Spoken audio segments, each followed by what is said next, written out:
अनुराग हंसते हुए डरावनी आवाज में कहता है, साया काला साया, तेरी मौत का साया। जैसे ही वर्चस्विनी अनुराग के मुंह से ये बात सुनती है, उसकी रूह कांप जाती है। उसके पैर डर के मारे थर-थर कांपने लग जाते हैं। अनुराग के मृत शरीर में वापस से जान आ गई थी।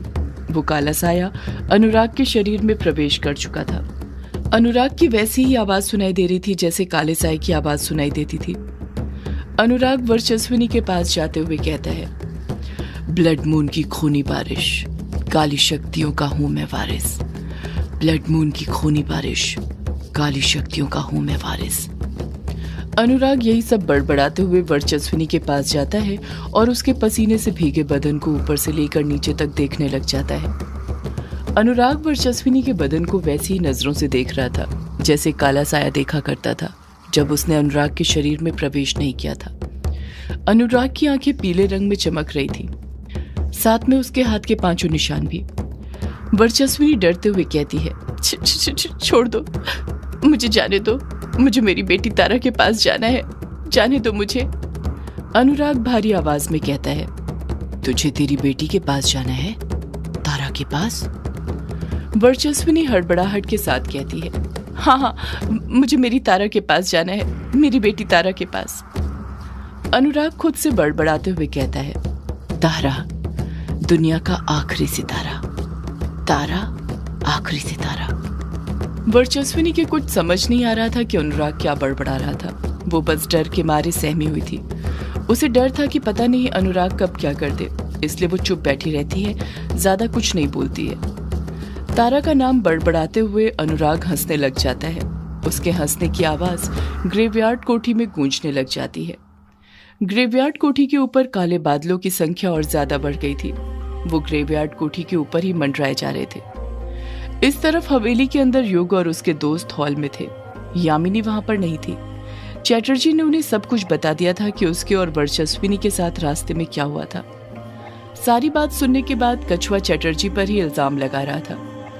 उसे काले साए के साथ मिला हुआ समझ रहा था, पर युग के और अभिमन्यु के समझाने पर वो उनकी बात मान गया था और वर्चस्विनी को बचाने के बारे में सोचने लग गया था। बात वहीं से शुरू हो रही है जहां पर कछुए ने खत्म करी थी। कछुआ वर्चस्विनी की फिक्र करते हुए घबराते हुए कहता है, हमें कुछ करना होगा, मेरी वर्चू को बचाना होगा। मैं उसे उस काले साए के पास नहीं छोड़ सकता, मैं उसे बचाने जाऊंगा। युग चिढ़ते हुए कछुए को समझाते हुए कहता है, तू पागल हो गया है क्या कछुए? ये तू क्या बोल रहा है? ग्रेवयार्ड कोठी जाने की बात कर रहा है, वो भी ब्लड मून की रात। तू जानता है ना वहां पर वो काला साया है और वो तो हमारी ताक में बैठा है कि कब हम वहां पर आए और कब वो हमें मारे। कछुआ पलटकर जवाब देता है, तो क्या करूं मैं? तुम सबकी तरह यूं ही हाथ पर हाथ रखकर बैठा रहूं? उस काले साए का वर्चू को कुछ करने का इंतजार करते रहूं? तुम्हें भले ही वर्चू की कोई फिक्र ना हो, पर मुझे है और मैं अपनी वर्चू को बचाने जा रहा हूं। अभिमन्यु बीच में बोल पड़ता है, ऐसा नहीं है कछुए, जितनी फिक्र तुझे वर्चस्विनी जी की है उतनी ही हमें भी है, पर हमें कोई भी फैसला जल्दबाजी में नहीं लेना है। बहुत सोच समझ कर कदम उठाना पड़ेगा। हमारा उठाया एक गलत कदम हमें मौत की तरफ बढ़ा सकता है। कछुआ गुस्से से अपनी मुट्ठी भींचते हुए कहता है, मौत की तरफ कदम तो हमने उसी दिन बढ़ा दिया था जिस दिन युग ने ग्रेवयार्ड कोठी का गेट खोला था। ना युग वो गेट दोबारा खोलता, ना इतना सब कुछ होता। हमारे गांव में सब ठीक चल रहा था, पर युग के गेट खोलते ही सब कुछ बर्बाद हो गया। युग शर्म से अपना सिर नीचे झुका लेता है, क्योंकि वो जानता था कि ये जो कुछ भी हो रहा था उसकी गलतियों के कारण ही हो रहा था, जो उसने अनजाने में करी थी। ना वो ग्रेवयार्ड कोठी का गेट खोलता और ना इतना सब कुछ होता। कछुआ युग को और भला बुरा कहता उससे पहले ही कायर कछुए पर चिढ़ते हुए कहता है, कछुआ, अब तू युग को क्यों दोष दे रहा है? इसमें इसकी क्या गलती है? जो होना रहता है वो किसी न किसी तरीके से हो ही जाता है। अगर युग दरवाजा नहीं खोलता तो कोई और खोलता। होनी को कोई नहीं टाल सकता, खुद भगवान भी नहीं। कछुआ गुस्से से कायर को घूरते हुए कहता है, नहीं, गलती तो युग की ही है, समझा तू? कायर पलटकर कुछ कहता उससे पहले ही अभिमन्यु बोल पड़ता है, यार, ये वक्त एक दूसरे पर इल्जाम लगाने का नहीं है, बल्कि कुछ करने का है। हमें वर्चस्विनी जी को बचाना होगा। हमें कुछ सोचना होगा जिससे हम उस काले साए के शिकंजे से वर्चस्विनी जी को बचा सके। कछुआ फिर गुस्से के साथ बोलता है, तुम लोग ना यहाँ पर बैठकर सोचते रहो, लेकिन मैं तो जा रहा हूँ अपनी वर्चू को बचाने, और मैं उसे बचाकर ही रहूंगा। मैं अब और इंतजार नहीं करने वाला। पहले ही काफी देर हो गई है, मैं जा रहा हूं मैं। तारा भी वहीं पर खड़ी हुई थी, जो खामोशी के साथ सबकी बातें सुन रही थी। वो काफी देर से चुप थी। जब चैटर्जी उन्हें बता रहा था कि उस काले साए ने उसको और वर्चस्विनी को किस मायाजाल में फंसाया, तो वो एकटक नजर से चैटर्जी की आंखों में ही देख रही थी, जैसे अपनी शक्तियों से पता करने की कोशिश कर रही हो कि चैटर्जी सच बोल रहा था या झूठ। और तारा को पता चल गया था कि चैटर्जी एकदम सच बोल रहा था। वो उस काले साए के साथ मिला हुआ नहीं था। उसने जो किया था अनजाने में किया था, कुछ भी जानबूझकर नहीं किया था। देखते ही देखते तारा को भी वर्चस्विनी की फिक्र सताने लग जाती है। वो भी डरने लग जाती है। तारा को वर्चस्विनी की याद आने लग जाती है। उसे महसूस होने लग जाता है कि वर्चस्विनी किसी बहुत बड़ी मुसीबत में फंस गई थी। कछुआ अपने कदम आगे बढ़ाते हुए कहता है, अब मैं यहाँ पर तुम्हारे साथ रहकर और वक्त बर्बाद नहीं करूंगा। जा रहा हूं मैं अपनी वर्चू को बचाने के लिए। इतना कहकर कछुए ने अपना एक कदम आगे बढ़ाया ही था कि तभी तारा उसका हाथ पकड़ते हुए कहती है, मैं भी आपके साथ चलूंगी कछुआ अंकल, मुझे भी अपने साथ ले चलिए, मम्मा के पास जाना है। तारा के हाथ पकड़ते ही कछुआ वहीं पर रुक जाता है और तारा का हाथ छुड़ाते हुए कहता है, नहीं तारा, तुम मेरे साथ नहीं चल सकती, वहां खतरा है बेटा। तारा पलट कर कहती है, खतरा है तो आप वहां पर क्यों जा रहे हैं कछुआ अंकल, मैं भी आपके साथ चलूंगी, मैं आपको अकेले नहीं जाने दूंगी, मुझे भी मेरी मम्मा के पास जाना है, वो मुसीबत में है, मैं महसूस कर सकती हूँ। कछुआ ना में अपना सिर हिलाते हुए कहता है, नहीं तारा, तुम अभी इतनी बड़ी नहीं हुई हो कि मेरे साथ वहां पर चल सको, तुम अभी बहुत छोटी हो, तुम यहीं पर रहो, मैं आपकी मम्मा को लेकर आता हूँ, वादा रहा मेरा तुमसे, मैं उन्हें ले आऊंगा। तारा कछुए की आंखों में देखते हुए कहती है, मैं छोटी हुई तो क्या हुआ कछुआ अंकल, आप शायद भूल रहे हैं मैं महाशक्ति हूँ, मैं ही उस काले साए का अंत कर सकती हूँ। जब तारा ये बात कछुए की आंखों में देखते हुए कहती है, तब कछुए को न जाने क्या हो जाता है। उसे तारा की आंखों में उम्मीद की एक किरण दिखाई देने लग जाती है और वो ना चाहते हुए भी तारा को मना नहीं कर पाता है और हाँ में अपना सिर हिला देता है। कछुआ वापस से तारा का हाथ थामने लग जाता है। युग कछुए को देखकर समझ गया था कि वो क्या करने जा रहा था। कछुआ ने अभी तारा का हाथ वापस से थामा ही था कि युग हड़बड़ाहट के साथ बोल पड़ता है, रुक जा कछुआ, ये तू क्या करने जा रहा है, तू तारा को लेकर ग्रेवयार्ड कोठी जाने का सोच भी कैसे सकता है। कछुआ वहां पर मौजूद सब लोगों को देखते हुए कहता है, कैसे सोच सकता हूँ का क्या मतलब है, युग तारा में हिम्मत और बहादुरी है इसलिए वो मेरे साथ चल रही है, तुम लोगों की तरह डरपोक नहीं है जो यहीं पर रहकर कुछ होने का इंतजार करती रहे। युग गुस्से के साथ कछुए को घूरते हुए कहता है, डरपोक तो यहाँ पर कोई नहीं है कछुआ, बस हमें डर लगता है किसी को खोने से। तूने किसी को खोया नहीं है ना, इसलिए तुझे पता नहीं है कि किसी को खोने का डर क्या होता है। मैं नहीं चाहता कि हम में से कोई भी एक मेंबर कम हो, इसलिए खामोश बैठे हैं। हमारी खामोशी को तू डरपोकपन का नाम मत दे।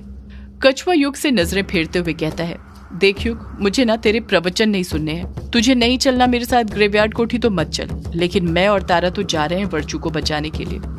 युग फिर कछुए को अच्छे से समझाने की कोशिश करते हुए कहता है, रुक जा कछुआ, कुछ भी करने से पहले हमें एक बार यामिनी से बात कर लेनी चाहिए, उसके बाद ही कुछ करना चाहिए। जब युग यामिनी का नाम लेता है तो वहां पर मौजूद रजनी, अमोदिता और वंदना तीनों के मन में एक ही सवाल था कि आखिर ये यामिनी कौन है। उन तीनों ने पहली बार यामिनी का नाम सुना था युग के मुंह से।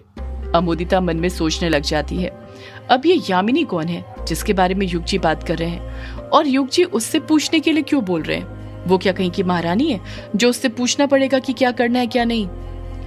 अभिमन्यु को भी युग की बात ठीक लगने लग जाती है और वो युग का साथ देते हुए कछुए से कहता है, हाँ कछुआ, युग सही कह रहा है, हमें कुछ भी करने से पहले यामिनी से बात कर लेनी चाहिए, वही हमें बता सकती है कि हमें क्या करना चाहिए, ग्रेवयार्ड कोठी जाना चाहिए या नहीं। कछुआ गुस्से के साथ कहता है, यामिनी हमें क्या बताएगी अभिमन्यु, उसे तो खुद नहीं पता है कि उसकी माँ कहाँ पर कैद है, उस काले साए ने उसकी माँ को कहाँ पर कैद करके रखा है, वो तो खुद अपनी माँ को नहीं बचा पा रही है, तो मैं ये कैसे मान लूं कि वो मेरी वर्चू को बचा सकती है। युग हड़बड़ाहट के साथ कहता है, पर कछुआ युग को बीच में ही टोकते हुए कहता है, पर क्या युग, तू तो रह नहीं दे, तू भी तो अपने पिता की रूह को आजाद करवाने गया था ना वहां पर, क्या हुआ, क्या तू आजाद करवा पाया? नहीं। कछुआ अपनी बात पूरी कर ही रहा था कि उसी वक्त हवेली की लाइट चली जाती है, चारों तरफ अंधेरा छा जाता है। अमोदिता को अंधेरे से बहुत डर लगता था। अमोदिता झट से उसके बगल में जो खड़ा हुआ था उसे पकड़ते हुए कहती है, मम्मी अंधेरा। हवेली के अंदर इतना अंधेरा छा गया था कि कुछ दिखाई नहीं दे रहा था हॉल में मौजूद इंसान भी नहीं। युग अपने आसपास देखने की कोशिश करते हुए कहता है, ये लाइट को क्या हो गया अचानक से, ये कैसे चली गई? युग अपने आसपास देख ही रहा था कि तभी उसे एक अजीब सी बदबू आने लग जाती है। वैसी ही बदबू जैसी पंचम गांव के उस घर के अंदर आ रही थी। युग उस बदबू को सूंघते हुए कहता है, ये तो मरे हुए इंसान की बदबू है, वैसी बदबू जो मुझे ग्रेवयार्ड कोठी में अक्सर आया करती थी। इसका मतलब है कि वो यहाँ पर। इतना कहते ही युग की बोलती अपने आप बंद हो जाती है। वो घबराने लग जाता है। तारा अंधेरे में खड़ी ही हुई थी कि उसे वर्चस्विनी के पुकारने की आवाज सुनाई देती है। तारा, तारा बेटी, मेरी तारा बेटी। सिर्फ तारा को ही नहीं, वहां पर मौजूद सभी को वर्चस्विनी की आवाज सुनाई देती है और वर्चस्विनी के पुकारने की आवाज सुनकर सबकी सांसें एक पल के लिए थम सी जाती हैं। फिर से वर्चस्विनी के पुकारने की आवाज सुनाई देती है। तारा, मेरी तारा, आ तारा बेटी, अपनी मम्मा के पास आ जा, आ तारा बेटी। तारा वर्चस्विनी की आवाज को पहचानते हुए कहती है, ये तो मम्मा की आवाज है, मेरी मम्मा की आवाज, मम्मा आ गई। तारा जैसे ही वर्चस्विनी की आवाज को पहचानती है, हवेली की लाइट वापस से आ जाती है। जैसे लाइट गई ही इसलिए थी ताकि अंधेरे की खामोशी में तारा वर्चस्विनी की आवाज को अच्छे से सुनकर पहचान सके। लाइट तो आ जाती है पर वो आते ही बंद चालू होने लग गई थी। उस बंद चालू होती हुई लाइट में अमोदिता देखती है कि उसने रजनी का नहीं बल्कि अंधेरे में गलती से चैटर्जी का हाथ पकड़ लिया था। वो तुरंत अपना हाथ छुड़ा लेती है। लाइट हर एक सेकंड में बंद चालू हो रही थी। वर्चस्विनी की आवाज सुनाई देती है, तारा बेटी, मेरी तारा, जल्दी आ मेरी बेटी। कछुआ वर्चस्विनी की आवाज को गौर से सुनते हुए कहता है, ये आवाज तो यहीं बाहर से आ रही है, इसका मतलब मेरी वर्चू। इतना कहकर कछुआ खुद चुप हो जाता है। तारा समझ जाती है कि कछुआ आगे क्या बोलने वाला था। तारा तुरंत हड़बड़ाहट के साथ बोलती है, मम्मा आ गई, मम्मा बाहर है, मुझे मम्मा के पास जाना है। युग झट से कहता है, नहीं तारा बेटी, तुम बाहर नहीं जा सकती। वर्चस्विनी की फिर से तारा को पुकारने की आवाज सुनाई देती है, तारा बेटी, मेरी तारा बेटी, तारा मेरे पास आ बेटी। कछुआ दरवाजे की तरफ अपने कदम बढ़ाते हुए कहता है, मैं आ रहा हूँ वर्चू, मैं आ रहा हूँ। इतना कहकर कछुए ने दरवाजे की तरफ 2-3 कदम ही बढ़ाए थे कि उसी वक्त युग उसका हाथ पकड़ता है और उसे पीछे खींचते हुए कहता है, रुक जा कछुआ, ये छलावा है।